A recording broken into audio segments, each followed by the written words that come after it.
Good evening, welcome back to my channel শ্রীয়ের কথন। শ্রীয়ের কথনের ছোট্টটি ব্লগে আপনাদের সবাইকে স্বাগত জানাচ্ছি। এখন বাজে ওই রাত্রি 9:30 মতো, আর আজকে হচ্ছে গিয়ে 31st, মানে বছরের শেষ দিন। এই বছরের শেষ দিনে এখন বেরোচ্ছি একটুখানি ঘুরতে, মানে বাচ্চা ভোলানো ঘোরা যেটা বলে সেটারই আর কি যাচ্ছি, সেরকমভাবেই যাচ্ছি। বর এসে বলল যে রেডি হয়ে নাও, একটুখানি ঘুরে আসি। তাই বাইক নিয়ে একটুখানি চক্কর কেটে আসবো, চারিদিকটা দেখে আসবো যে কি অবস্থা।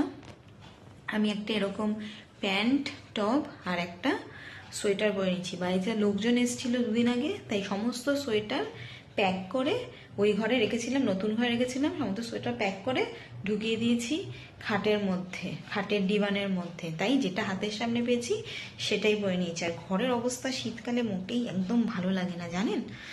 তাহলে চলুন দেখি কোথায় নিয়ে যাই। বলেছিল 7:30টায় বেরোবে, তারপরে এসে ল্যাপটপ নিয়ে কাজ করতে বসে গেছে। এখন 9:30 বাজতে যাচ্ছে, এখনো ওঠেনি কাজ করে, কিন্তু বলেছে নিয়ে যাবে। আর আমিও জামা কাপড় পরেছি, যখন ঘুরতে আমাকে নিয়ে যেতেই হবে, আমি কোনো কথা শুনতে চাই না। এই কারণে আমি রেডি হয়ে এইভাবে বসে আছি, যখন নিয়ে যাবে তখন বেরোবো, কিন্তু ঘুরতে আমাকে নিয়ে আজকে যেতেই হবে। আজকে আমি ছাড়বো না ভাই, ঘোরার চান্স পেয়েছে কেউ ছাড়ে নাকি, একদম। অবশেষে বাড়ি থেকে বেরোতে পেরেছি, আর বাড়ি থেকে বেরিয়ে চলে এসেছি আমাদের বাড়ির কাছে। সেটা হচ্ছে গিয়ে পাটুলি। পাটুলিতে ঢুকতেই সত্যিই মনে হচ্ছে আজকে নিউ ইয়ার। এত সুন্দর সাজিয়েছে রাস্তাঘাট, দেখে মন ভরে যাচ্ছে। বাড়ি থেকে না বেরোলে এইটুকু মিস করে যেতাম।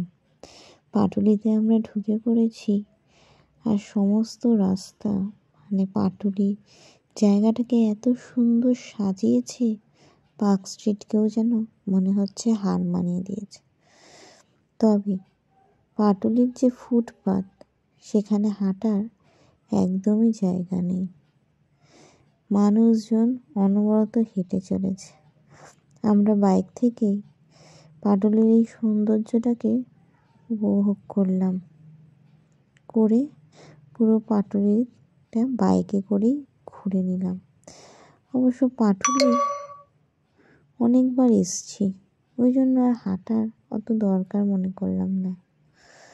এখানে মৈনাক নিয়ে নিয়েছে চিজকর্ন ফ্রাইড মোমো, আর আমি খেয়েছি চিকেন ফ্রাইড মোমো।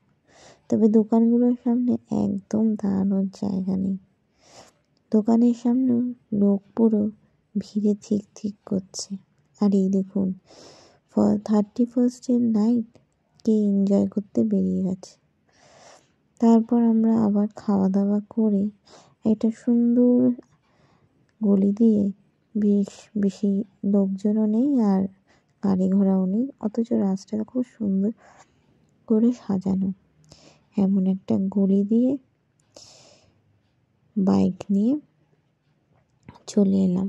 বাইকে ঘোরাও হলো, আর 31st নাইট ঘরে বসে থাকতেও হলো না।